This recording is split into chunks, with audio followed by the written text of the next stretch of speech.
Madame, Monsieur, bonsoir et bienvenue sur ITV le 1945. Dans l'actualité de ce jeudi, les résultats provisoires des élections législatives de dimanche dernier. Pas de majorité absolue à l'Assemblée nationale. Benno Bokk Yakaar obtient 82 sièges. L'intercoalition Wallu-Yewwi en a 80. L'opposition, justement, conteste ces résultats provisoires. Déthié Fall de Yewwi Askan Wi aurait d'ailleurs refusé de signer le procès-verbal. L'intercoalition Yewwi Wallu va se concerter avant de prendre une décision. Tension au quotidien national Le Soleil. 11 agents ont été arrêtés cet après-midi. Cela fait suite à la manifestation de ce matin contre le directeur général Yakham Mbaye. Ce dernier a été interdit d'accès au lieu. Aujourd'hui, les agents vont plus loin dans leur combat en déposant une plainte auprès de l'OFNAC.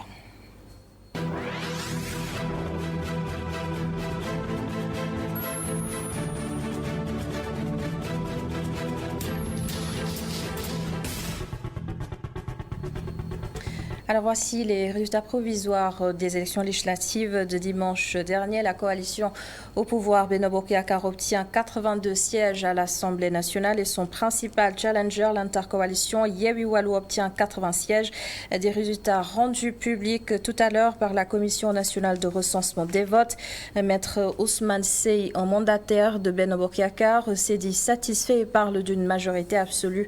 Selon lui, l'intercoalition de l'opposition n'a aucune valeur juridique. Et du côté de l'opposition, justement, Déthié Fall conteste ces résultats et refuse de signer le procès-verbal. Selon notre reporter sur place à l'UNSO, le mandataire de Yewwi Askan Wi annonce une concertation, j'y arrive, avec ses collaborateurs. Et puis, toujours sur ces élections législatives, Bara Gaye accuse Amadou Hott de transfert d'électeurs à Yeumbeul. Le maire de Yeumbeul Sud appelle les députés de l'opposition à représenter dignement la coalition Yewwi Askan Wi à l'Assemblée nationale. Nous allons l'entendre dans quelques instants, mais ces accusations ont été réfutées par les partisans du camp au pouvoir. Pas de magouille, pas de manipulation, selon Matar Thioune de Benno Bokk Yakaar. On l'écoute. Cette commune comptait 33 000 électeurs. En 2017, ce nombre est passé de 39 000 à 39 141 électeurs, soit une augmentation de 6 141 électeurs lors des législatives.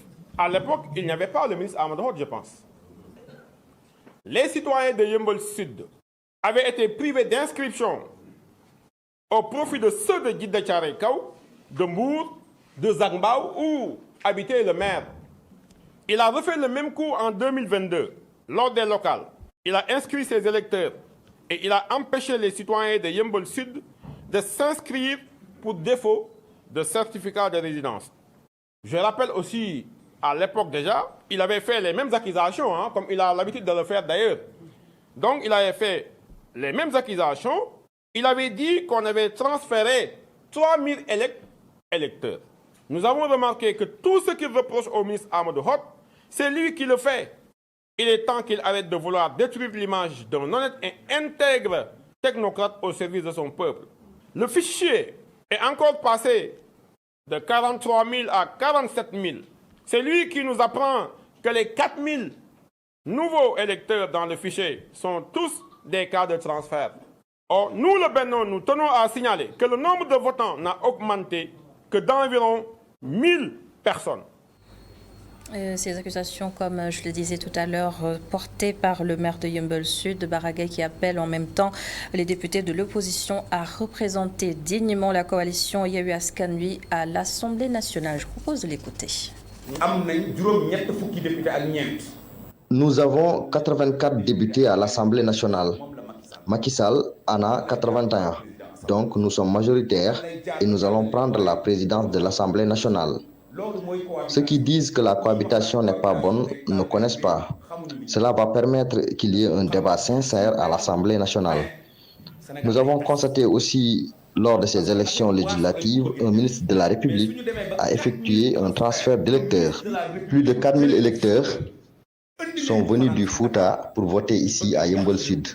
Franchement, nous le déplorons. Logez-les Mermoz, logez-les Yeumbeul, logez-les Assegna. Et je l'annonçais en titre, 11 agents du Soleil ont été arrêtés cet après-midi et conduits au commissariat de Tionk. Ces agents ont mené une nouvelle manifestation aujourd'hui contre le directeur général Yakham Mbaye. Alun Ferembaye fait partie de ces agents arrêtés. Il nous a confié ces mots depuis la fourgonnette de la gendarmerie. Ce matin, après la conférence de presse, on a décidé de rester là-bas et de manifester. La gendarmerie nous a trouvés là-bas, nous a kidnappés. 11 collègues, dont moi qui vous parle, ont été arrêtés. Ils sont venus aux environs de quelle heure? On vient de nous arrêter il y a à peu près 30 minutes. Et on vous achemine vers où? On est vers Maliksi. Pour assurer que tout le monde se porte bien. Inch'Allah, on va se battre. Akambay a décidé de détruire le Soleil et nous ne l'accepterons pas au prix de notre vie. Moi, je suis prêt. Et les collègues avec qui je suis, les autres qui sont restés au Soleil sont encore beaucoup plus déterminés pour sauver ce patrimoine national. Akambay a décidé de détruire ce patrimoine et nous ne l'accepterons pas. Et qu'est-ce qu'on vous reproche? Qu'est-ce que la gendarmerie vous a dit? Qu'est-ce qu'on vous a dit? Que Yakham Mbaye, il a au moins 4, 5 complices au Soleil qui sont en train de piller la maison. Et ça veut dire que nous avons les preuves. Vous pouvez partir au Soleil tout à l'heure, les gens vous donnent les preuves. Yakham Mbaye est en train de piller le... On a décidé que les gens-là n'entreront plus au Soleil.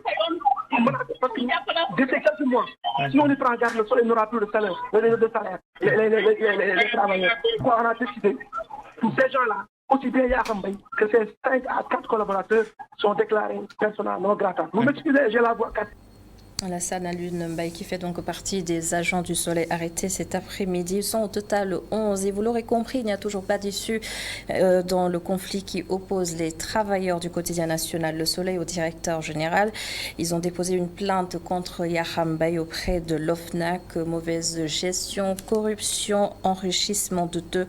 Les travailleurs du Soleil ont déclaré Yakham Mbaye persona non grata au siège du quotidien national où s'est rendu ce matin Amadou Paris. Après les slogans hostiles à leur directeur général, place aux actes, portail scellé et graffiti montrant les noms de personnes déclarées personae non gratae dans la boîte, le directeur et son entourage immédiat sont dorénavant indésirables dans l'entreprise. Vêtus de t-shirts et de brassards rouges, les travailleurs du quotidien national réclament tout bonnement le départ de celui qui dirige leur boîte. Que le président de la République quand même prenne ses responsabilités. Que le président de la République nous dégage. Vous avez la réponse. Au siège du journal, les inscriptions et graffitis hostiles à la direction générale annoncent les couleurs. Après avoir longtemps dénoncé la gestion de l'entreprise, les travailleurs sont passés à la vitesse supérieure ce mercredi en déposant une plainte auprès de l'OFNAC pour enrichissement illicite de leur directeur général dans l'espoir d'obtenir gain de cause. Les gens de l'OFNAC ont été très réceptifs. Ils ont été très réceptifs et ils disent qu'ils suivent de très près la situation au Soleil. Et nous avons espoir que cette plainte va aboutir à une suite judiciaire, puisque les fonctionnaires de l'OFNAC sont des gens indépendants, libres. Au bout de 5 ans à la tête de cette institution, les griefs sont nombreux contre Yakham Mbaye, que le personnel accuse de tous les maux. La SSPP Le Soleil est actuellement à genoux à cause d'une mauvaise gestion et d'un pillage systématique de ses ressources à travers des marchés nébuleux et des magouilles. Nous vous parlerons d'actes bien plus graves qui, à moyen terme, risquent de couler inexorablement notre entreprise. Sans s'épancher sur la nature réelle des actions d'envergure contre la direction générale pour des raisons stratégiques, les agents ont lancé les hostilités. Ils en appellent au chef de l'État pour préserver ce patrimoine national vieux de plus d'un demi-siècle. Et cela fait plusieurs mois que le climat s'est dégradé au Soleil. Confession d'un agent, en même temps délégué général des travailleurs de la boîte, Ndiol Makasek, décrit une ambiance morose, des agents de moins en moins motivés. On l'écoute. Difficile de se frayer un chemin au marché Tilène entre vendeurs et clients. Des étals bien garnis de légumes frais, choux, carottes, aubergines, entre autres, ornent les tables. À 4 jours de la Tamkharit, cette vendeuse nous confie que le marché est bien approvisionné. Oui, les clients trouveront ici tout ce dont ils auront besoin pour la fête, sauf que les légumes sont chers. Pour le moment, ils se font rares, ils ne sont pas encore venus pour effectuer leurs courses. Sûrement, ils attendent le week-end. Cette cliente a déjà commencé à faire ses courses pour la fête. Selon elle, tout est disponible sur le marché, mais il faudra débourser plus que d'habitude. Il y a beaucoup de légumes dans le marché, mais c'est cher. Le kilogramme de carottes est à 1500 maintenant. Si tu as de l'argent, tu achèteras tous les produits dont tu auras besoin pour la préparation du couscous. Le mil se fait rare dans le marché et son prix a augmenté d'après ce vendeur. Actuellement, il n'y a pas assez de mil sur le marché. En plus, cela coûte cher. Les prix varient entre 420 et 500 francs CFA. Les clients aussi viennent petit à petit. À quelques jours de la fête de Tamkharit, le marché est déjà bien approvisionné, sauf en mil. Les clients se font désirer, l'ambiance de fête ne se fait pas encore sentir au marché Tilène. Et toutes nos excuses pour cette confusion. C'est Nouveau Babou que vous venez de suivre qui a réalisé un reportage sur la Tamkharit qui sera célébrée lundi prochain, plus que quelques jours donc. Et comme vous l'avez vu, le marché des légumes est bien approvisionné. Cependant, l'ingrédient principal de la choura, le mil pour le couscous, c'est quelque peu difficile à trouver. Et nous retrouvons notre confrère du Soleil, Diol Makassé, qui est en même temps délégué général des travailleurs de la boîte. Il décrit une ambiance morose des agents de moins en moins motivés. L'ambiance au soleil est plus que pourrie. Le cimetière d'à côté est plus vivant que le soleil. Le soleil était un havre de paix, mais Yahambay l'a transformé en un lidis où des gladiateurs se frottent le fer à longueur de journée. Le sol du soleil est arrosé de sueur et de larmes des travailleurs. L'ambiance est très lourde, ça je vous le concède. Cela se répercute même sur la productivité, parce que pour travailler, il faut avoir une bonne ambiance. Mais Yahambay a vraiment transformé le soleil en un champ de bataille. Ça, je vous le concède. Les gens travaillent difficilement ici. Et dans cette affaire, la rédaction a contacté le mis en cause, le directeur général du Soleil Yahambay, qui promet cette fois de réagir bientôt. Et en cette semaine de l'allaitement maternel, la rédaction s'intéresse ce soir au vécu des femmes qui travaillent. Concilier vie professionnelle et obligations familiales n'est pas vraiment évident, mais ces femmes parviennent tout de même à s'organiser pour allaiter leur bébé. Voyons cela avec Aïssatou Kane. Concilier allaitement et travail n'a pas été chose difficile pour cette femme.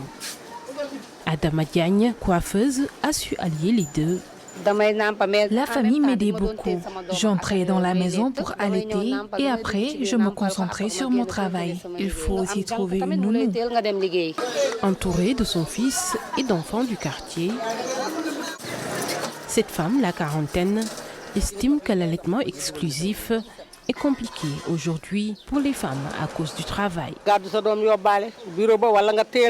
Ça demande beaucoup d'organisation, soit amener son fils au bureau ou faire des allers-retours entre la maison et le bureau. Avant, nous prenions notre temps pour allaiter nos enfants. Mais de nos jours, avec le travail, les femmes n'utilisent que les laits artificiels. Elles ne connaissent pas les bienfaits du lait maternel.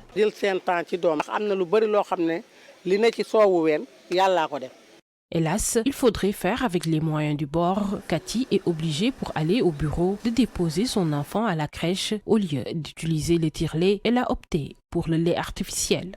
J'avais pris mes congés, mais j'avais un problème d'horaire. et je suis obligée d'amener mon fils à la crèche. Le matin, je donnais du biberon à l'enfant et le soir, je l'allaitais. Je demande à la population ou bien aux administrateurs d'essayer de gérer les horaires des femmes pour qu'ils puissent allaiter leurs enfants. C'est un peu dur, c'est compliqué. À l'occasion de la Semaine nationale de l'allaitement maternel, les mères de famille demandent aux administrateurs et employeurs de leur faciliter l'allaitement au travail, car pour elles, travailler et allaiter est bien possible. Merci beaucoup Aïssa Toukane pour ce reportage. Une note de sport dans C1945. Le comité national de gestion du Viet Vo Dao a participé à la 6e Coupe du Monde qui s'est tenue du 22 au 23 juin dernier à Paris. L'équipe nationale du Sénégal qui a obtenu 22 médailles, mais les dirigeants considèrent que le gouvernement les a laissés pour compte.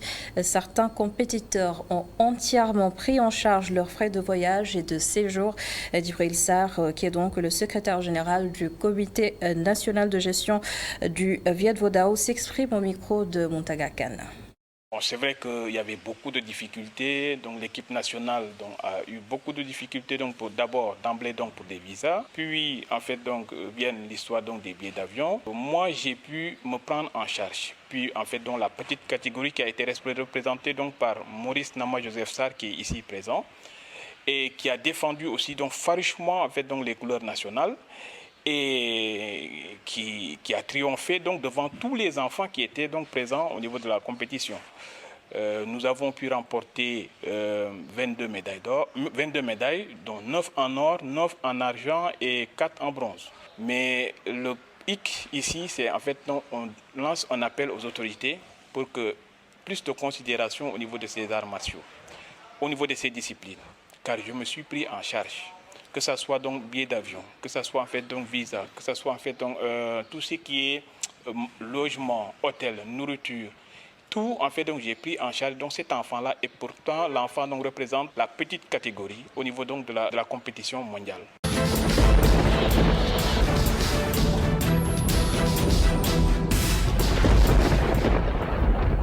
L'arbre à l'honneur ce week-end avec la journée nationale qui sera célébrée ce dimanche 7 août par le ministère de l'Environnement et du Développement durable. Un rendez-vous pour marquer l'urgence du reboisement et dénoncer aussi les menaces qui pèsent sur l'arbre parrain, le caïcédra. Coup de projecteur sur l'environnement avec Pape Ibrahim Ndiaye. Au cœur de la capitale sénégalaise, il côtoie du monde, offre de l'ombre, mais passe presque inaperçu. Certains centenaires sont témoins de l'histoire, en tout cas de ce qui reste du Cap-Vert. De la verdure dans une ville qui étouffe, s'attaquant aux racines des caïcédras qui tiennent encore debout. Fort heureusement ailleurs, l'arbre peut compter sur un de ses fervents défenseurs. Ne lui parlez surtout pas de retraite, tant qu'il s'agit de l'arbre. Bassirou Gueye reste toujours engagé après avoir servi les eaux et forêts de 1971 à 2007, une vie, un parcours qui lui permettent de raconter le lien historique entre le caïcédra et la colonisation dans Dakar. Dans les années 20, ils ont commencé à planter Dakar de cette plante, ce qui fait que vous allez voir à l'avenue Albert Sarraut, avenue de la République, avenue André Pétavin, le colonisateur de l'époque. Par exemple, quand ils habitaient des zones où il n'y avait pas d'arbres, ils voulaient en faire quand même des arbres d'avenue, ce qui faisait les plantations d'axes routiers. Khaya sénégalensis, son nom scientifique. Le caïcédra regorge des vertus que l'ethnobotaniste ne souhaite pas exposer pour des raisons écologiques. Je ne voudrais pas quand même m'y appesantir parce que ça va faire l'objet encore de cette mutilation que les gens vont faire de cette plante. Mais c'est une plante qui est utile de par ses écorces, de par ses acides, de par sa gomme et de par ses feuilles, utilisées dans la médecine populaire. Mais ce qui est encore plus important, alors ils font les planches, le bois rouge. Cet arbre victime de son succès, pour ne pas dire de ses vertus, mérite d'être protégé. Parce que cet arbre-là a besoin d'un géotropisme important. Vous voyez? Donc, les gens qui ont les parcelles de 10 sur 15 ne peuvent pas se permettre de planter ça devant leur porte. Parce qu'il n'y a pas cette largesse des rues, il n'y a pas exactement cette possibilité de mettre cette plante-là dans un espace étroit. Donc, mais je les exhorte quand même à les planter dans les programmes qui sont liés à l'environnement. Les nombreuses agressions que subissent le Caïl Cédra, la nature dans un contexte de changement climatique ne l'ébranle pas. L'ancien responsable du parc forestier et du jardin ethnobotanique, armé de son expérience, de sa sagesse, va continuer à préserver l'arbre, étant qu'il lui restera un souffle de vie.